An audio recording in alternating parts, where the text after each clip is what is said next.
Good evening. Christine Martin, Downers Grove. I'm here tonight to express my respect and gratitude for Charlie Kirk. He was a man who, in his short 31 years, accomplished more good than few do in a lifetime. I grieve for him, along with millions and millions of people here in the United States and around the world. Charlie loved Christ, and he stood for truth. He captured the youth of America by imploring them to think critically for themselves, as opposed to being taught what to think. As our country moves ever forward, I am confident his influence has spread so gloriously far and wide, it holds hope for our prosperity in coming years. I wish to use my time at the podium tonight for a moment of silence honoring the life of Charlie Kirk, for his loving wife, Erica, for his beautiful children, and his dear parents. All of those that would like to join me, please stand if you are able. Thank you.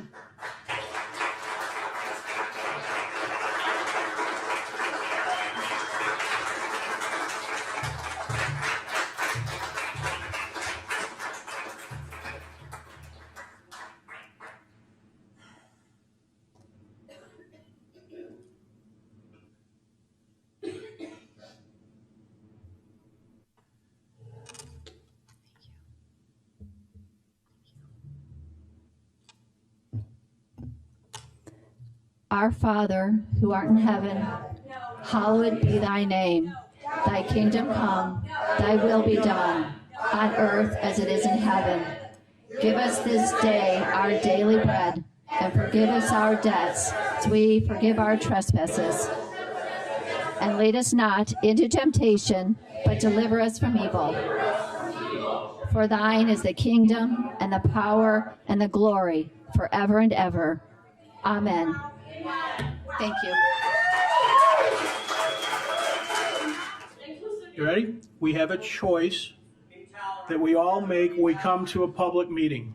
And that choice is to try and participate as a community. Okay? So one of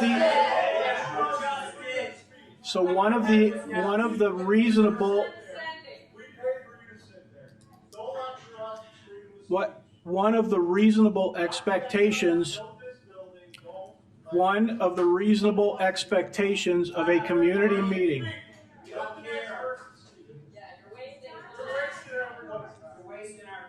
You guys ready to continue, or should we just sit and look at each other? You wouldn't even look at her. Your face was down. Sit down, Ernestine. Sit down. Chick. If you would give me a second, please. What I am trying to say is that every person that comes to this podium is afforded the same right to speak. And what I'd like everyone to not do is interrupt that person. I don't care whether you agree with them or you don't agree with them. Every person is afforded that same time to come to this podium. So if you don't agree with them, don't shout at them. Don't try and shout them down. Wait for your turn to tell us what you think. You will get that turn. But the idea, if we're all just going to shout at each other, then first a couple things are going to happen. We'll end up not continuing a meeting. We will end up not continuing a meeting. We will also end up not getting the point, which I think is you want to be heard. So if we can have a little decorum, if we can allow each other to come to the podium, get your 5 minutes and not interrupt each other, then what will happen is everyone will get an opportunity to be heard. And I think that's the point. You have a message that you want to deliver, whatever subject it's on. And the way you get to do that is by allowing others to do the same. So please don't shout anybody down. Don't cut anybody off. Let people have their say. Chip, go ahead. On Saturday, I went to coffee with the council. Chris Gilmartin, Mayor Barnett, Sadowski-Fugitt, and Tammy Sarver were there. I asked if we could do a minute of silence for Charlie Kirk at the Tuesday council meeting. I was told, absolutely not. I was reminded by Chris Gilmartin that there is public comment time. So we've used our own voices and free speech to honor Charlie Kirk, who was assassinated by someone filled with hate. Interesting that you spoke about hate, but would not allow a minute of silence for a victim of hate.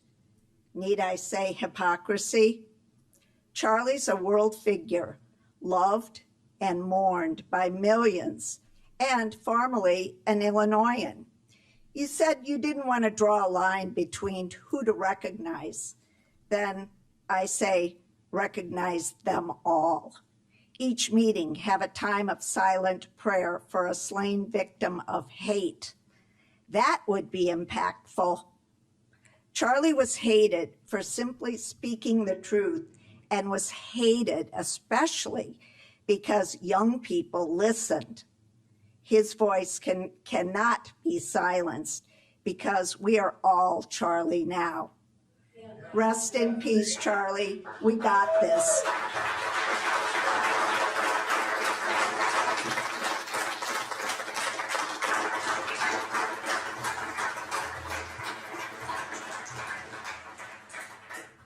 My name's Carlotta Hickman. I was born and raised in Chicago, and I moved here 32 and a half years ago because I was sick of Chicago. And I'm sick of Chicago coming to DuPage County. We can all agree that our republic holds life, liberty, and the pursuit of happiness as foundational principles of government. It follows that it is required of us as citizens to have integrity in our thoughts, words, and deeds. Our Constitution outlines that we are to utilize the democratic process to ensure that all partake in a more perfect union. Our laws and proclamations are to establish justice, even for those whom we dislike and disagree with their politics. Civil public discourse is to occur to ensure domestic tranquility, so that all elected officials will be aware of our views and represent them in their laws and ruling, which results in promoting the general welfare of the public, us. Therefore, this secures the blessings of liberty to ourselves and to our prosperity. As elected officials, you took an oath of office to uphold the Constitution. It is your civic duty to listen to and to grant respectful requests from we the people whom you govern. Thereby, upon upholding the Constitution that you affirmed when you took an oath. We took an oath and pledge of allegiance, and we affirmed our participation in this unity. I will now list facts. Life is the sine qua non without which there is nothing our republic is founded on and would not exist. We respect all life and the unalienable rights endowed by a creator. We as citizens affirm this by taking the oath of the Pledge of Allegiance. An 18-year-old man who was raised in Arlington Heights, has maternal family ties to Downer Grove, began his organization in Illinois and opened up the first Turning Point USA in Lamont, if you didn't know that. We are to respect all who exercise their right to freedom of speech. There are no exceptions. Even if we don't agree or are offended by their politics, we are to show basic common respect. We are to be mature and respectfully agree to disagree. Charlie Kirk was exercising his civil rights when he was killed in cold blood. Because life is sacred and exercising our freedom of speech are so essential to our Constitution, we the people implore you to have the common basic decency and to have a moment of silence and respect for Charlie Kirk and the Constitution. I will amend the resolution that I am going to read to you, that I wish that just like you made these proclamations about the other three things, we the people and elected officials believe human life is sacred. This fact is how we are governed, and it's outlined in our Declaration of Independence, and our specific duties are outlined in the Constitution. We are to respect all life. We are to exercise the right of free speech. There are no exceptions, even if we don't agree.